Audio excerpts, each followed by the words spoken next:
Khalil Mack is now a Charger. The Chargers pulled off a blockbuster trade, and we're going to tell you how much better the Chargers just got with this giant move. And we're also going to get into how much this helps Joey Bosa and the Chargers getting away with straight highway robbery.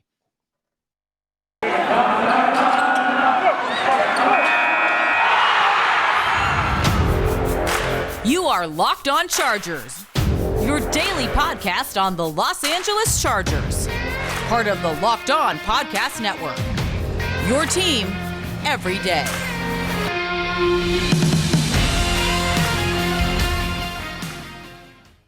What is up, and welcome into the Locked On Chargers podcast. I'm your host, Daniel Wade, joined as always by my co-host, David Drogemeyer. We've been covering the Chargers for over 6 seasons. This is our 5th season as a host of the Locked On Chargers podcast, bringing you your team every day. Thank you guys for making us your first listen on this monumental day with the Chargers, stunning the NFL world. And make sure you never miss a show like this one. Subscribe to the Locked On Chargers YouTube channel, and also follow the show for free on all platforms, wherever you get your podcast from.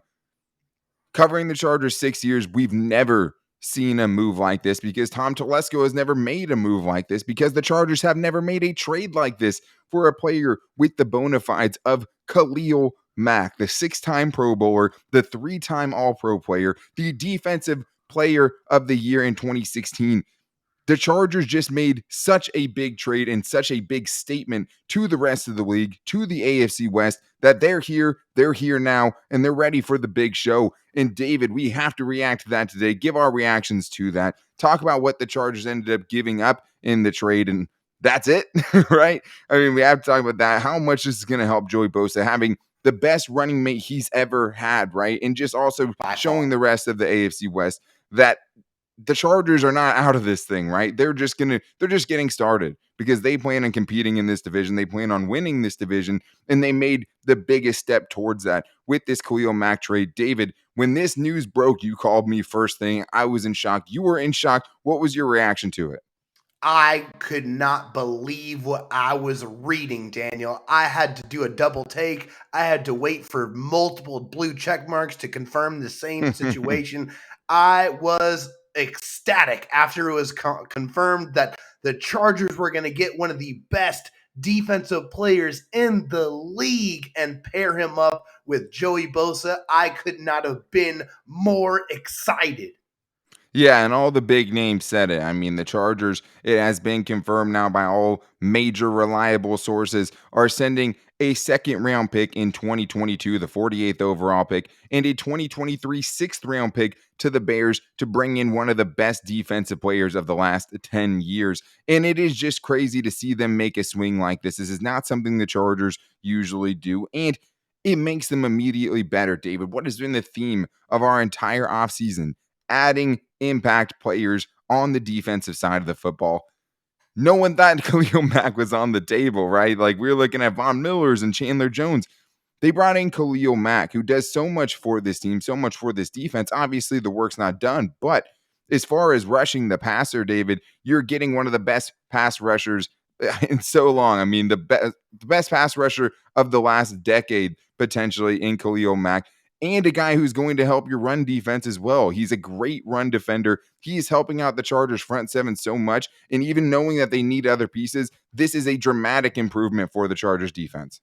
It's absolutely unbelievable that the Chargers went out and made a move of this magnitude. When you look at the highest pressure rates from 2014 to 2021, the list looks like this: Von Miller, Joey Bosa, Aaron Donald, and Khalil Mack. Khalil Mack has made a career after terrorizing quarterbacks and getting after the run. He is such a complete player, and I think that term gets thrown around loosely a little bit too much, but Khalil Mack is the truest sense of that. He is a complete player. There is no drawback from stopping the run versus getting after the passer. He has 6 out of 8 seasons with an 80-plus run defense grade from PFF, and he's had an elite pass rushing grade 6 of his 8 seasons. He is absolutely unbelievable. He is a guy who brings up every single player around him, elevates their level of play, and makes their jobs easier because there is no drop-off. And Obviously, this benefits Joey Bosa so much, but this is a great move for the Chargers defense, an emphatic statement. Yeah, one, I mean, it changes everything for the Chargers, right? Because you didn't know what was going to happen to Chen Nwosu. You wondered how the fit was going to be if they did bring in a potential free agent. And that's the great thing about this fit in particular, David, because we have seen Khalil Mack in the Brandon Staley defense, right? He was traded to Chicago in 2018. Brandon Staley was still the outside linebackers coach there. He was his coach. In that season, he had 12 and a half sacks, 6 forced fumbles, and he did it in only 14 games. I mean, the man had one of his best seasons under Brandon Staley. You know that he fits in a defense where they're still trying to bring in guys that fit in Brandon Staley's defense. That's how much he improves you. You're getting a guy who you've seen do it. And the thing is, David, is even at his age, even at age 31, you get him for 3 seasons when he's still been producing. I mean, he hadn't missed more than 2 games before last season, right, where he ended up missing 10. He played, 14 to 16 games every other season of his career. He's been super durable throughout his career. And you also saw last season in just those 6 games that he did play, he's had, in the 7 games he played, he had 6 sacks. So it's like, for those saying, he's older, he's injury prone, like that's all prisoner of the moment type of stuff because this dude has been anything but that. And he's still producing at one of the highest levels of any edge defender in the league.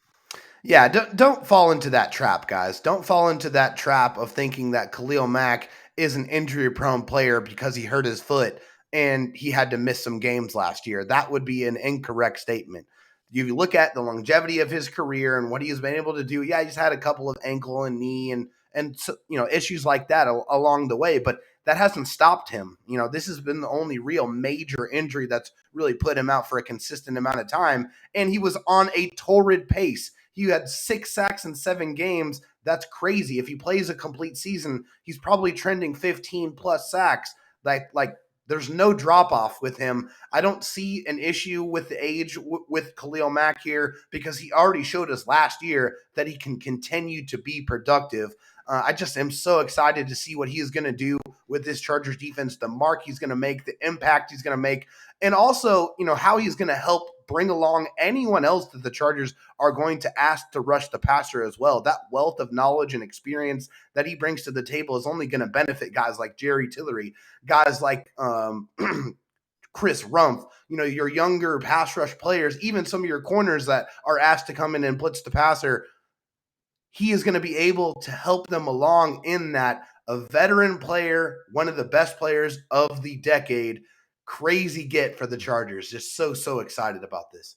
Yeah, it's huge. And I think what you're saying there is just that he elevates the players around him. It doesn't even necessarily have to be like a mentor type of role where he's just taking guys under his wing. And that might happen as well. And it's the effect he's going to have on the guys they don't have yet, right? Because it's not done yet. They're still adding more to whoever they add to the middle in between those two dudes. All I'm saying is if you're a free agent defensive tackle right there, who else would you rather play in between than Joey Bosa and Khalil Mack? Like, he's going to make their job so much easier and so much better if they're trying to, bet on themselves. Play in between those two dudes. They're going to make you look really good. And especially if they can find a presence in the middle there that they can feed off on the outside, good luck to anyone in the AFC West, because this was a statement. This was a response to everything going down in the wild arms race that we've seen in the AFC West. And this is the Chargers saying, they're not going to go down without a fight, right? So we're going to talk about Tom Telesco answering the bell in that regard, how much this is going to help Joey Bosa potentially take his game to the next level, and the Chargers answering the Denver Broncos in the Russell Wilson move with a big move of their own, and potentially, David, the first step into going all in. But I'll tell you guys, if I'm going all in, especially with March Madness right around the corners, I'm doing it with betonline.net, the official betting sponsor of the Locked On Chargers podcast. And BetOnline, especially at this time of year, is the best time to get in on the action because a ton of action is right around the corner. I mean, professional basketball with the playoffs coming up soon. March Madness is here already, and there's going to be tons of games in the best weekend ever to bet on sports. You should be doing it with betonline.net because they have the best lines, odds, and props that you're going to find. You can find great tournaments, and you can find the best ways to win money at BetOnline, not just on basketball, right? You can bet on the NFL draft. They have props coming up for that. That's going to be a ton of fun. And you can go UFC, you can go boxing, you can go right to your favorite Vegas casino games. You can find whatever you want at betonline.net. And it's my favorite place to bet. And especially when you're betting on sports that aren't football, the best way to get more engaged in those is by having a little bit of juice on the game. And I can tell you that from firsthand experience. So if you're going to be doing that in March Madness, get ready now, guys, and get ready to bet with Bet Online, because Bet Online is where the game starts. All right, David. Well, we are back here with earth-shattering news for the Chargers, something I didn't see coming even with my ear to the ground around the NFL, right? But if you guys want to hear the national perspective on this and the best hosts around the network, make sure to check on the Locked On NFL podcast 5 days a week, getting a little bit on the biggest stories from around the league every single day of the week. But David, the AFC West is ridiculous now, right? I mean, the Chargers made the first move this week with Mike Williams signing him to that big extension. Then you see the Broncos trading for Russell Wilson when they're thought to be a quarterback away. And what do you want to get when one of your rivals gets a really good quarterback, right? A really good edge rusher. And I think that's something that we saw making this move right now, because this is so non-Tom Telesco like to make a move like this. We haven't seen him do it. But we also have never seen him with a rookie quarterback like Justin Herbert, right? And the ability to do it. And I do think that this was a statement, right? This is a statement to the rest of the AFC West, to the rest of the AFC, which is super loaded, that we're here right now. And I love the urgency that we're seeing with this move. Well, I just think it was an immediate and appropriate response to what the Broncos did and the move that they made and what they were trying to say. The Broncos were saying, hey, we were just a quarterback away and now we are here to compete. Well, and the Chargers said, we're not going to take that lying down. We're not going to just sit in the corner and be quiet. We are going to answer that move emphatically. We're going to come to the table and bring a gigantic axe and try to swing at the king. That's what you have to do. The Chargers have a quarterback on a rookie deal on a cost-controlled contract. This was the best time to do this. They had the cap space to absorb a contract of this size, to bring in a premier player that can make an immediate impact and really tell the rest of the AFC West that the Chargers are here to play.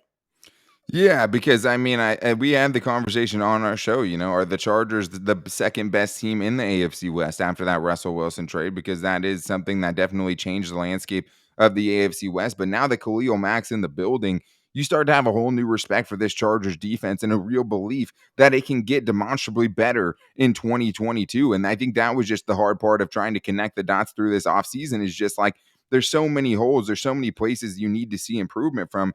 How do you do it, right, without getting superstar players? And that those needs all seem a lot less now that you have Khalil Mack. And I think the really most exciting part about this, David, is it was Justin Herbert's birthday, but Joey Bosa got a present with Khalil Mack, right? Because this is something that Joey Bosa's never had. Full respect to Melvin Ingram. He deserves it. He lived up to his first-round draft status with the Chargers. He was able to go out there and be a competent, above average, really good edge rusher opposite of Joey, especially in those formative years early on in Joey's career. Let's not get it twisted. This is the best pass rusher that Joey Bosa has ever played with. This is the only time that Joey Bosa has had somebody on this defensive front that's on the same level as him. Like, those options don't become available. You're looking at, Chandler Jones, Von Miller, $20+ million on short-term contracts. You got a guy that's younger and a guy that's played in Brandon Staley's system. And now what is the limit for, Joey Bosa? Like, because we've talked about his seasons and when he's going to have that huge breakout sack season. I legitimately think this dude could go 14, 15 sacks this year when it's so hard to double team him now with Khalil Mack on the other side.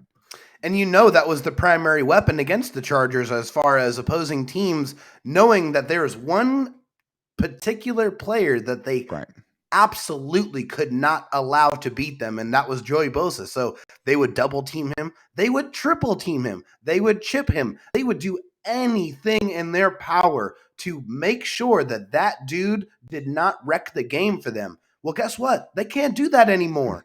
Now there is a legitimate option on the other side of the ball that will prevent you from double teaming Joey Bosa. And that means more one-on-one opportunities for both of these guys. And both of these guys have some of the highest pass rush win rates in the NFL over the last 5 or 6 seasons. So it is very much pick your poison. Yeah, I mean, since 2017, these guys are both top 4 as far as pass rush win rate or pressure rate, getting pressure on the quarterback, which is huge. Both guys, I mean, are up at the very top of the list as far as double teams, right? both these guys get double team all the time. And Joey Bosa got it way worse because he didn't have a guy like Robert Quinn on the other side of him. So Exactly. I think this is just something for Joey Bosa that can unlock another level to him, right? And get him the opportunities that guys across from him just weren't able to do before when it wasn't a guy of, Khalil Mack stature, having that guy opposite of you. I mean, that was kind of why we were thinking, go get a Von Miller, go get one of these high price guys, just because what that'll do, not just having, more pass rushers, but also what it would do for Joey Bosa.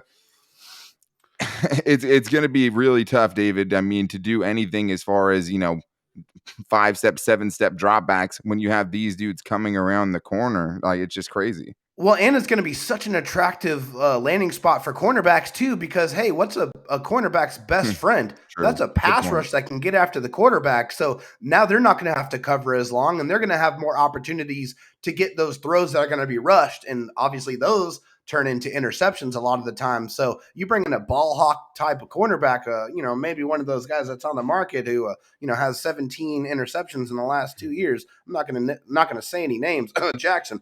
Why not do that now? The Chargers still have space to make moves like that, but this is going to be such a help to not only corners that might want to come to the Chargers, but corners that are already on the roster. You're going to see better seasons out of Michael Davis. You're going to see better seasons out of Asante Samuel Jr. because they're not going to have to cover as long, because you have two ferocious pass rushers that are going to be coming after the quarterback at all times.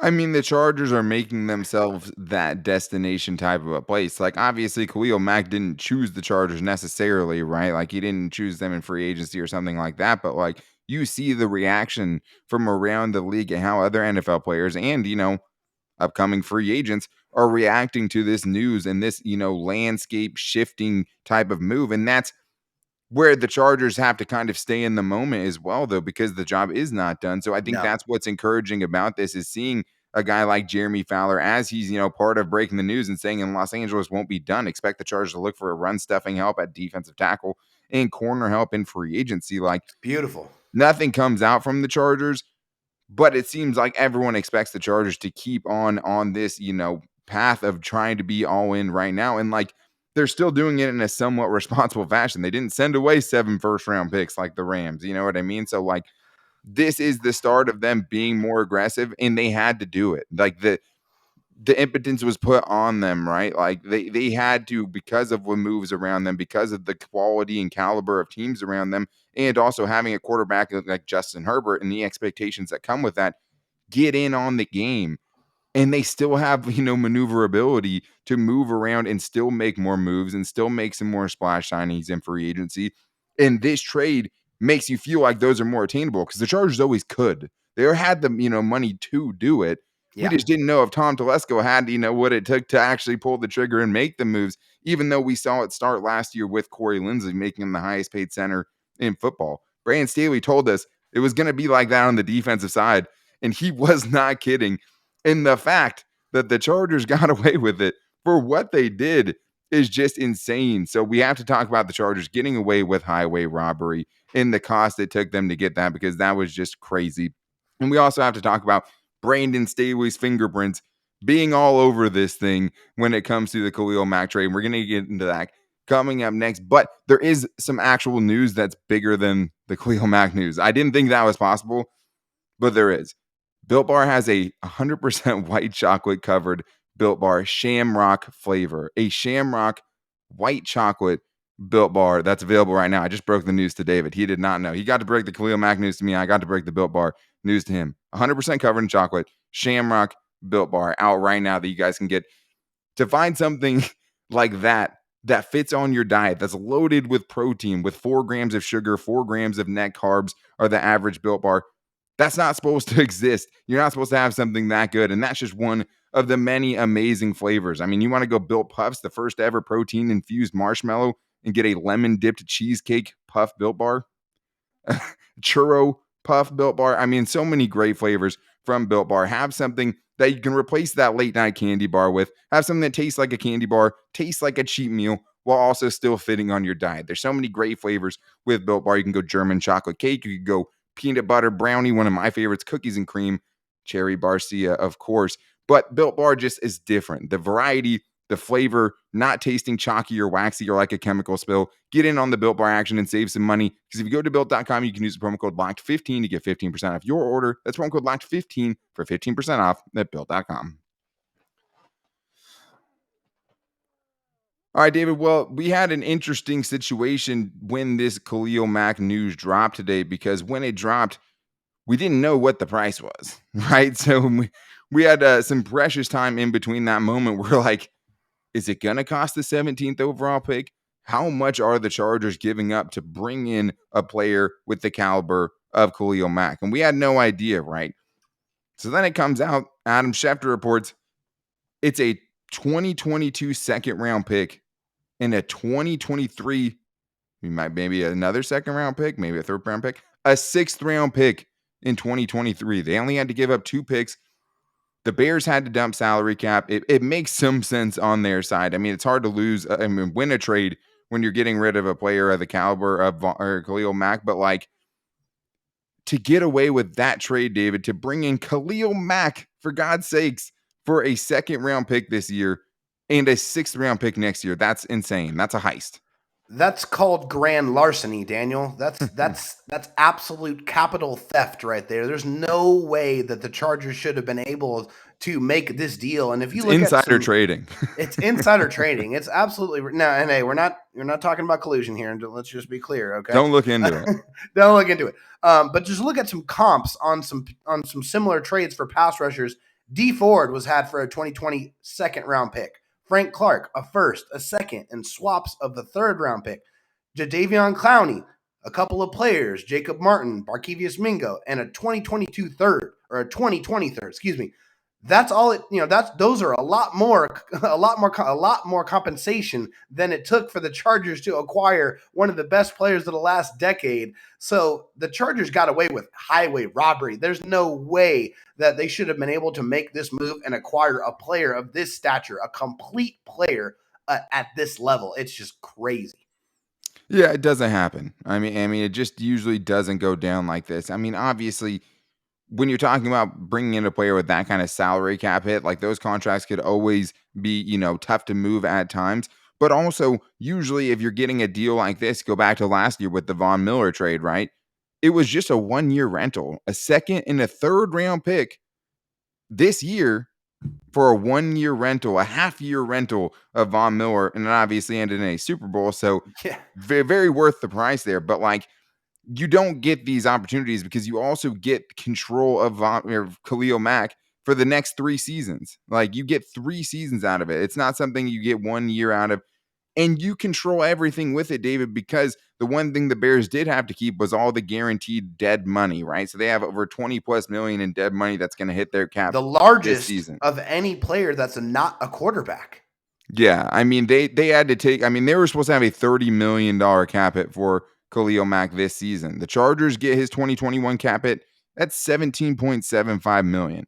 Obviously, you have another pass rusher who's making $28 million this year, right? So that's a lot to spend on pass rushers. But you're getting that dude with a chance to restructure that, according to Spot Track, down to $4.4 million if they wanted to. You still have all the flexibility that you want to still make moves, David. And I think when you make the move like this, and then you look at the cap hit, like, obviously 2022.9 million next year is a lot. 2023, 23.25 million is a lot to pay a guy. But if it doesn't work out, there's not a ton of risk here. You sent a second round pick, obviously, but you can pretty much get out of it at any time. You have the maneuverability in the contract to still create more space for you right now. So, like, as much as that big cap hit is obviously something that maybe help the Chargers get him at a lesser price, I still don't think it's something that's going to totally restrict the Chargers from doing the other things they have to do to get this defense where it needs to go. Right. I mean, this is one of the beautiful aspects of this trade is the manipulation that they can do with the contract. They can really move the money around any way they want to. And hey, God forbid this move doesn't work out. They can cut their losses at the end of the season and not have to worry about any guaranteed money at all. So this is such a beautiful move because if it does work out, the Chargers look like absolute geniuses. Tom Telesco and, more importantly, Brandon Staley look like absolute Albert Einstein's out there for making a move like this. And if it doesn't work out, then they cut their losses, they cut bait, and they don't have to worry about incurring very much dead money at all. Well, and the thing is, Dave, is you're taking the risk. Like, you're not going to achieve greatness unless there's a fair amount of risk along the way. And they're mitigating that, right, still, because they're not sending away first round picks for guys, but they're taking this risk here and they're going for the home run, right? They're trying to do something that's going to be a giant move to improve them dramatically, with the chances that it might not work out. But like, the thing is even if, Khalil Mack plays 14 games, right, which is the least games he had played in before last season, still worth it. Still Oh yeah. 100% worth it, right? And now you think No about the doubt. Chargers and like what their needs are and the way that they were able to just put a stamp on that position group. Like, okay, we're good now. I mean, yeah, you still want to add guys behind him and there has to be somewhat of a rotation, but like, to bring in that player to make that, send out that smoke signal of, oh, we're here. It has Brandon Staley's fingerprints all over it. And he basically told us, and, we had to hear the Tom Telesco part 2 to balance it out and tell us that he was still very focused on the offense, all while orchestrating a trade for one of the better defensive players we've seen in a very, very long time.